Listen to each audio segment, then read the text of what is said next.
ఈ నెల 26వ తారీఖున శివరాత్రి వస్తుంది. నాకు తెలిసి మనందరికీ పెద్ద పండుగ. దయచేసి 27వ తారీఖు రోజు మాత్రం ఉదయం పోలింగ్ స్టార్ట్ అయ్యేసరికి మనం అందరం కూడా ప్రతి పోలింగ్ స్టేషన్ ముంగట మినిమం ఒక 25 మందితోటి ఖచ్చితంగా మనం కనబడాల్సిందే. ప్రతి ఓటర్ని ఎవరైతే రాత్రి జాగరణ చేసిరో ఇలా ఓటుకు వస్తలేరు అని అనుకుంటున్నామో ఎక్కడికక్కడ మండలాధ్యక్షులు ఇనిషియేట్ తీసుకొని వాళ్ళ ఇంటికి మోటార్ సైకిల్ ఇచ్చి పంపించైనా సాయంత్రం 4 గంటలకే ఎన్నికలు ముగుస్తాయి కాబట్టి ప్రతి వ్యక్తిని తీసుకొచ్చి ఓటింగ్ వేయించాల్సినటువంటి బాధ్యతను ఇక్కడికి వచ్చినటువంటి మండలాధ్యక్షులు అందరూ కూడా తీసుకోవాలి. ఎందుకంటే శివరాత్రి పెద్ద పర్వదినం, ఎక్కువ మంది జాగరణ చేస్తారు. కానీ మీకు అందరికీ ఇంకో మాట కూడా గుర్తు చేస్తా ఉన్నా నేను. ఊర్లలో మాట చెప్తారు, శివుడు ఆజ్ఞ లేకపోతే కూడా కుట్టదు. శివుడు ఆజ్ఞాపించిండు కాబట్టి ఎన్నికలు 26వ తారీఖు తెల్లారి 27వ తారీఖు వచ్చినాయి.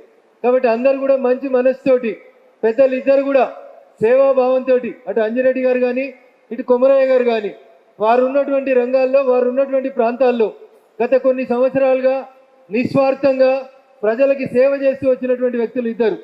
కాబట్టి దయచేసి రఘునందన్ మెదక్ పార్లమెంటుకు పోటీ చేసినప్పుడు మీరందరూ ఎట్లయితే ఓట్లేసి మా పార్టీ నాయకులందరూ కష్టపడి రఘునందన్ గెలిస్తే మేం గెలిచినామని చెప్పి కష్టపడి నా గెలుపులో ఈ మెదక్ గడ్డ నుంచి 15,000 ఓట్ల మెజారిటీ ఇచ్చి ఆశీర్వదించిరో మొదటి స్థానంలో ఓట్లు సంపాదించుకోవాలని చెప్పి నేను మీ పార్లమెంట్ సభ్యుడిగా మీకు అందరికీ కూడా సవినయంగా విజ్ఞప్తి చేస్తా ఉన్నాను. పొద్దున్న లేస్తే భారతీయ జనతా పార్టీ నాయకులు మనం 2 అక్షరాలు చెప్తాం. ఒకటి దేశం కోసం, 2 ధర్మం కోసం చేస్తున్నామని చెప్తాం.